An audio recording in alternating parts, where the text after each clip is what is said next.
আপনি কি কখনো ভেবে দেখেছেন কেন কিছু মানুষ যে কোনো আড্ডায় গেলে সবার আকর্ষণের কেন্দ্রবিন্দু হয়ে ওঠে? কেন তাদের কথা সবাই মন দিয়ে শুনে, আর আপনি কথা বলতে গেলে মাঝপথে কেউ আপনাকে থামিয়ে দেয়? এর কারণ কি? তাদের টাকা নাকি সৌন্দর্য? মনোবিজ্ঞান বলছে না, এর আসল রহস্য লুকিয়ে আছে মানুষের অবচেতন মনের কিছু বিশেষ কৌশলে। আজকের এই ভিডিওতে আমি আপনাদের সাথে শেয়ার করব 12টি এমন সাইকোলজিক্যাল ট্রিক্স বা মনস্তাত্ত্বিক কৌশল যা প্রয়োগ করলে যে কোনো মানুষ আপনার প্রতি আকৃষ্ট হতে বাধ্য হবে। এই ভিডিওটি শেষ করার পর আপনি বুঝতে পারবেন কিভাবে কোনো তর্কে না জড়িয়ে মানুষকে আপনার মতে আনা সম্ভব। আর 12 নম্বর পয়েন্টটি এতটাই শক্তিশালী যে এটি আপনার পার্সোনাল ইমেজ রাতারাতি বদলে দিতে পারে। তো চলুন মানুষের মনের অলিগলি ঘুরে আসা যাক। আমরা মনে করি নিখুঁত বা পারফেক্ট মানুষকে সবাই পছন্দ করে, কিন্তু সাইকোলজি বলে ভিন্ন কথা। একে বলা হয় প্র্যাকফল এফেক্ট। আপনি যদি মাঝে মাঝে ছোটখাটো ভুল করেন বা নিজের কোনো অপূর্ণতার কথা হাসি মুখে স্বীকার করেন, তবে মানুষ আপনাকে বেশি আপন মনে করবে। খুব বেশি পারফেক্ট মানুষ মানুষকে ভয় পাইয়ে দেয়, কিন্তু ভুল করা মানুষটির সাথে অন্যরা খুব সহজে কানেক্ট হতে পারে। তাই রোবট হওয়ার চেষ্টা করবেন না, মানুষ হওয়ার চেষ্টা করুন। কাউকে আপনার আপন বানাতে চান, তবে তাকে দিয়ে ছোট্ট একটি উপকার করিয়ে নিন। কি শুনতে অদ্ভুত লাগছে? একে বলা হয় ব্রেন ফ্র্যাঙ্কলিন ইফেক্ট। যখন আপনি কারো কাছে ছোট্ট কোনো সাহায্য চান, যেমন একটি কলম ধার নেওয়া বা কোনো বিষয়ে পরামর্শ চাওয়া, তখন সেই ব্যক্তির সাবকনসিয়াস মাইন্ড বা অবচেতন মন নিজেকে বোঝায় যে আমি তাকে সাহায্য করছি কারণ আমি তাকে পছন্দ করি। এই ছোট্ট সাহায্যটি আপনাদের মধ্যে একটি পজিটিভ সম্পর্কের বীজ বুনে দেয়। একজন মানুষের কাছে পৃথিবীর সবচেয়ে প্রিয় শব্দ হলো তার নিজের নাম। কথা বলার সময় মাঝে মধ্যে সামনের মানুষটির নাম উচ্চারণ করুন। এটি তাকে অনুভব করায় যে আপনি তাকে কতটা গুরুত্ব দিচ্ছেন। ধরুন, আপনি বলছেন কেমন আছেন, এর চেয়ে যদি আপনি তাকে নাম ধরে ডাকেন, যেমন বড় হলে শ্রমিক দাদা কেমন আছেন, আর ছোট হলে কিরে শ্রমিক কেমন আছিস, তবে দ্বিতীয় বাক্যটি তার মস্তিষ্কে অনেক বেশি পজিটিভ সিগন্যাল পাঠাবে। মানুষ তাদেরকে পছন্দ করে যারা তাদের মতো কথা বলার সময় সামনের মানুষটির বসার ভঙ্গি, কথা বলার গতি বা হাতের মুভমেন্ট খুব সূক্ষ্মভাবে নকল করুন।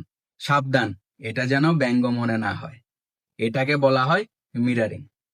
এটি মানুষের মনে দ্রুত বিশ্বাস এবং সখ্যতা তৈরি করে, কারণ আমাদের ব্রেন আমাদের মতো আচরণ করা মানুষদের নিরাপদ মনে করে। যদি কেউ আপনার কোনো প্রশ্নের উত্তর অসম্পূর্ণ রাখে বা মিথ্যা বলছে বলে মনে হয়, তবে তার দিকে তাকিয়ে চুপ করে থাকুন, কোনো কথা বলবেন না।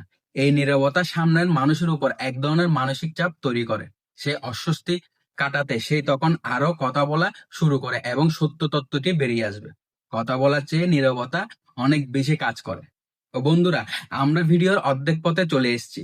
এই 5টি কৌশলের মধ্যে কোনটি আপনার জীবনে সবচেয়ে বেশি কার্যকর হয়েছে এখনই কমেন্টে লিখে জানান। আর আপনি যদি নিজেকে অন্যান্যদের চেয়ে মানসিকভাবে এক ধাপ এগিয়ে রাখতে চান, তাহলে বাংলা মানব পজিটিভ চ্যানেল সাবস্ক্রাইব করতে একদম ভুলবেন না। তো ধরুন, আপনি কারো কাছ থেকে ছোট্ট একটি সুবিধা নিতে চান। প্রথমে তাকে অনেক বড় কোনো অনুরোধ করুন যা সে নিশ্চিতভাবে বারণ করে দেবে। সেই না বলার পর আপনি আপনার আসল এবং ছোট অনুরোধটি করুন। মনোবিজ্ঞানের ভাষায় বড় অনুরোধ ফিরিয়ে দেওয়ার পর মানুষের মনে একটি অবচেতন অপরাধবোধ তৈরি হয়, যা আপনার দ্বিতীয় বা ছোট অনুরোধটিকে মেনে নিতে তাকে বাধ্য করে। যদি আপনার হাত পকেটে থাকে বা বুকের উপর ভাঁজ করা থাকে, তবে মানুষ আপনার সাথে কথা বলতে স্বাচ্ছন্দ্য বোধ করে না। সব সময় হাত খোলা রাখুন এবং কথা বলার সময় হাতের ব্যবহার করুন। এটি আপনার আত্মবিশ্বাস এবং সততা প্রকাশ করে। যখন আপনি ওপেন বডি ল্যাঙ্গুয়েজ ব্যবহার করেন, তখন মানুষ আপনাকে বেশি বিশ্বাসযোগ্য মনে করে। মানুষ তাকে সেরা বক্তা মনে করে যে তার কথা মন দিয়ে শুনে। আড্ডায় 20 ভাগ সময় নিজে কথা বলুন আর 80 ভাগ সময় সামনের মানুষটিকে বলতে দিন। তাকে প্রশ্ন করুন, তার অভিজ্ঞতার কথা জানতে চান। যখন আপনি কাউকে নিজের সম্পর্কে কথা বলার সুযোগ দেন, তখন তার ব্রেন থেকে ডোপামিন রিলিজ হয়, যা তাকে আনন্দ দেয় এবং সেই অবচেতনভাবে আপনাকে একজন দারুণ মানুষ হিসাবে মনে রাখে।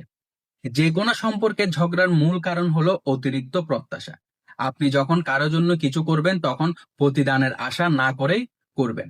যখন আপনি প্রত্যাশাহীনভাবে কারো সাথে মিশবেন, তখন আপনার ব্যবহার হবে সবচেয়ে সাবলীল এবং আকর্ষণীয়। আকর্ষণীয় মানুষরা কখনো কারো কাছ থেকে কিছু পাওয়ার জন্য লালায়িত থাকে না। যদি আপনার কোনো ভুল হয়ে যায়, তবে অজুহাত না দিয়ে সরাসরি স্বীকার করুন। আই এম সরি বলার চেয়ে বেশি কার্যকর হলো ধন্যবাদ বলা। যেমন দেরি করে পৌঁছলে বলবেন না সরি আমার দেরি হয়ে গেছে, বরং তার বদলে বলুন ধন্যবাদ আমার জন্য অপেক্ষা করার জন্য। এতে আপনি পরিস্থিতির উপর নিয়ন্ত্রণ বজায় রাখতে পারবেন এবং আপনার ভ্যালু কমে যাবে না। 11 নাম্বার হলো সঠিক আই কন্ট্যাক্ট। কথা বলার সময় অন্তত 60 থেকে 70 ভাগ সময় চোখের দিকে তাকান। আর 12 নম্বর এবং সবচেয়ে গুরুত্বপূর্ণ হলো নিজের রহস্য বজায় রাখা। আপনার জীবনের সব কথা প্রথম দিনে কাউকে বলে দেবেন না। মানুষ যা পুরোপুরি জানে না তা নিয়ে তার বেশি আগ্রহ থাকে। নিজেকে একটি খোলা বই না করে একটি রহস্যময় উপন্যাস হিসাবে উপস্থাপন করুন। মনোবিজ্ঞান কোনো জাদু নয়, এটি মানুষের ব্যবহারের ব্যাকরণ। এই 12টি কৌশল যদি আপনি আপনার দৈনন্দিন জীবনে প্রয়োগ করতে পারেন, তবে আপনি দেখবেন আপনার চারপাশের পরিবেশ পাল্টে গেছে। মানুষ আপনাকে আগের চেয়ে অনেক বেশি মূল্যায়ন করছে। তো আজকের এই ভিডিওটি কেমন লাগলো? যদি মনে হয় এই ভিডিওটি আপনার জীবনে কিছুটা হলেও উপকারে আসবে, তবে অবশ্যই একটি লাইক দিন আর শেয়ার করুন আপনার সেই বন্ধুর সাথে যার ব্যক্তিত্বের উন্নতির দরকার। দেখা হবে পরবর্তী ভিডিওতে। ততক্ষণ পর্যন্ত নিজের মনের যত্ন নিন, নিজেকে নতুন ভাবে চিনুন। ধন্যবাদ।